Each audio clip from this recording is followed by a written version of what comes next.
Boa noite para vocês e hoje estou aqui para a honra e glória de Deus para mais um vídeo. E hoje o tema é não desista. Não desista de seguir a Cristo. Não desista de conquistar os seus objetivos. Não desista de ter voos maiores. Tiago 1,12 diz assim: Feliz é o homem que não cede e continua fiel quando é provado, porque depois receberá como recompensa a coroa da vida que Deus prometeu àqueles que o amam. Esse texto aqui é bonito, esse texto aqui nos diz para a gente não desistir de Cristo, do nosso Senhor, que por Ele ser fiel e não por barganhar com a gente, ou seja, a gente obedece e Ele nos dá algo no final, mas porque Ele é fiel, Ele nos dará a recompensa, que é a vida eterna em Cristo Jesus, nosso Salvador. E quando a gente olha os nossos olhos fixos para Cristo, a gente não vê como se perder. Mas quando a gente não olha para Cristo, e olha para nós, pecadores, a gente não se vê como se salvar, né? Então, a gente temos sim que olhar para Cristo em todos os instantes. Em qual sentido olhar para Cristo? Olhar na expectativa de ter dias melhores, porque Mateus 6,34 diz que o dia de amanhã só pertence a Deus e o dia de hoje já é suficiente para nós. Com isso, Deus está cuidando das nossas emoções, da nossa ansiedade, para a gente não se apressar e procurar colocar 30 dias dentro de um só. Entende? Excesso de futuro.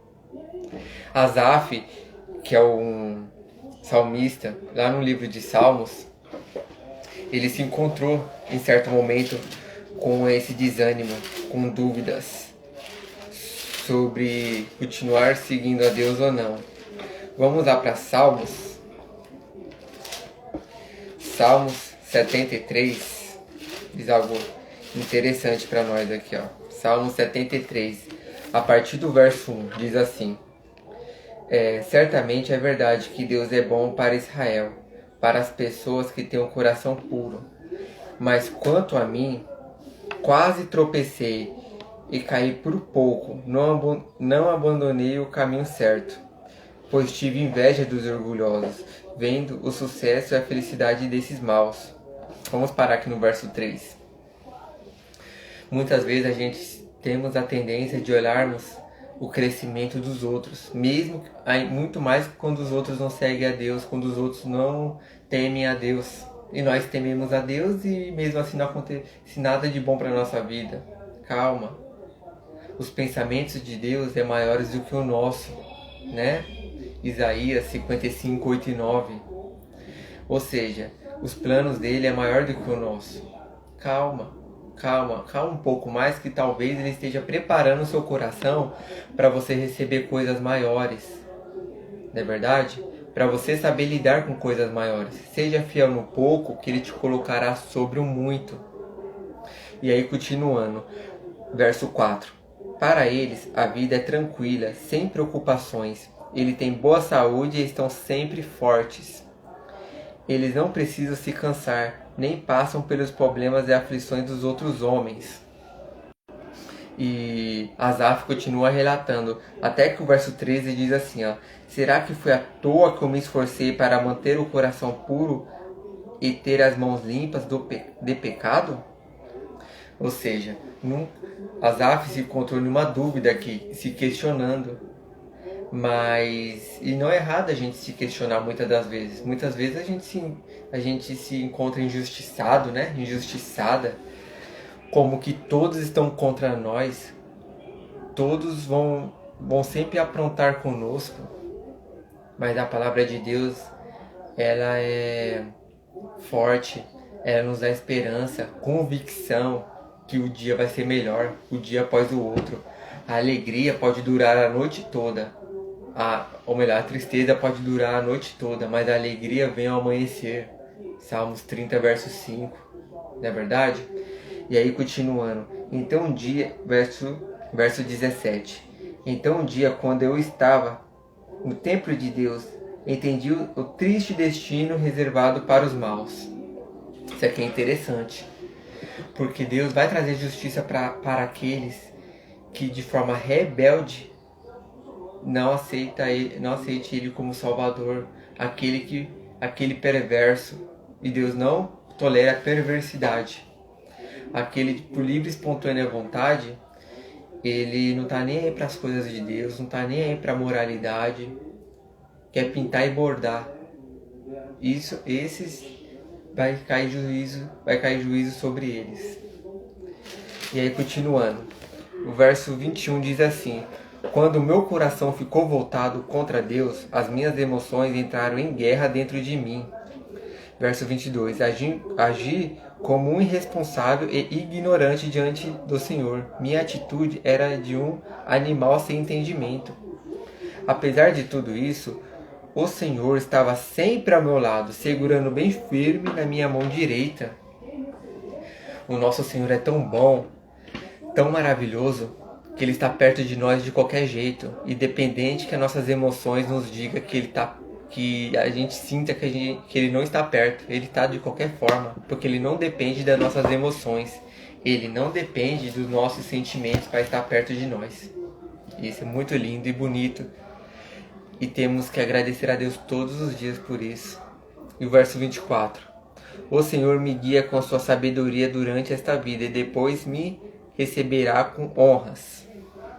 Asaf aqui quase bambeou, quase se apostatou, diríamos assim, da fé, mas reconheceu que sem Cristo, sem Deus, ele não era nada. Entende? Mesmo nos momentos difíceis, mesmo na ignorância dele, Deus esteve com ele. 1 Coríntios 10:13 nos fala que Deus nunca vai permitir que tentação maior do que a gente possa suportar venha sobre nós. Esse texto também é muito bonito. Eu vou ler com vocês aqui. É um texto que eu me apego. 1 Coríntios, capítulo 10, verso 13. Diz assim: lembre-se que as tentações que vocês têm de enfrentar são as mesmas que os outros enfrentam. E nenhuma tentação é irresistível. Com isso, eu não quero dizer que eu estou desdenhando da dor que você está sentindo. Estou desdenhando do sofrimento que você está sentindo, certo? O leite é azedo. Não é por conta de crianças na África estão passando fome que o leite vai ficar docinho. Ele ainda continua sendo azedo. Ou seja, a sua dor é sua dor, a minha dor é minha dor. Entende? Mas Deus promete na palavra dele que Ele sempre está cuidando de nós. Entende? Então confie no Senhor. Confie nele de todo o seu coração, que será salvo tu e tua casa. Pregue o Evangelho, pregue as boas novas. Tenha contato com esse livro maravilhoso que é a Bíblia Sagrada, a palavra de Deus que o Senhor nos deixou. E quer ver uma coisa, um amor tão grande que é o do nosso Senhor? Eu vou contar uma história para vocês aqui que a arqueologia descobriu algum tempo atrás.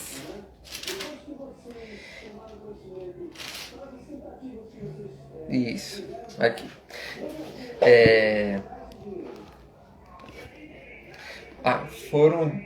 Foi descoberto alguns anos atrás um banheiro romano. E esse banheiro romano era bem diferente do nosso banheiro de hoje em dia. Os romanos, para fazer suas necessidades, não tinha parede no meio, só tinha separação entre mulher de um lado e homem do outro, mas você tinha que estar fazendo sua necessidade ali do lado de um outro companheiro seu, os soldados, né? Um olhando para o outro, conversando, e quando o banheiro era mais sofisticado, eles tinham orquestra tocando pro lado de fora para abafar os sons de fraudulências, né? E aí o que acontece? Para se limpar, eles pegavam uma buchinha, certo? Pegavam uma bucha, colocava numa varetinha e passava na água. E depois se limpava. E essa mesma bucha era usada por outra pessoa também. Entendeu? Agora, quando a gente, com essa descoberta, muitos podem pensar, nossa, Ivanildo, você está falando de banheiro em um vídeo falando sobre Jesus, sobre amor, carinho do nosso Deus, mas continua até o final. Agora vamos ler João 19, verso 29, diz assim: havia ali uma jarra de vinho azedo, de modo que assopraram uma esponja nele, puseram num caniço e suspenderam até os lábios de Jesus. Verso 30. Tendo Jesus provado, disse: está tudo consumado. Ali inclinou a cabeça e entregou o espírito. Você parou para analisar o tanto que Cristo sofreu ao ponto de latrina, o soldado ter dado a ele latrina e encostado aos lábios do Senhor como guardanapo? Então, o nosso Senhor sofreu muito por nós hoje. Temos a oportunidade para estar sendo salvos nele. Então não perca a oportunidade, meu amigo, minha amiga. Não perca a oportunidade. Hebreus 3,13 diz assim, ó. Hebreus 3, verso 13. E esse é o último texto que eu vou ler, tá? Antes, exortai-vos uns aos outros todos os dias, durante o tempo que se chama hoje, para que nenhum de vós se endureça pelo engano do pecado, porque nós tornamos participante de Cristo, se retivermos firmemente o princípio da nossa confiança até o fim. Enquanto se diz, hoje, se ouvides a sua voz, não endureçais o vosso coração, como na provocação. E 2 Coríntios 6,2 tem o mesmo conceito. Pregue hoje a palavra, aceite Ele hoje como Salvador na sua vida, e Ele te fará grandes maravilhas. Fique com Deus, que Deus abençoe o sábado de vocês, que vocês tenham um belo domingo, que Cristo esteja sempre à frente dos seus planos. Fique com Deus, um abraço, tchau.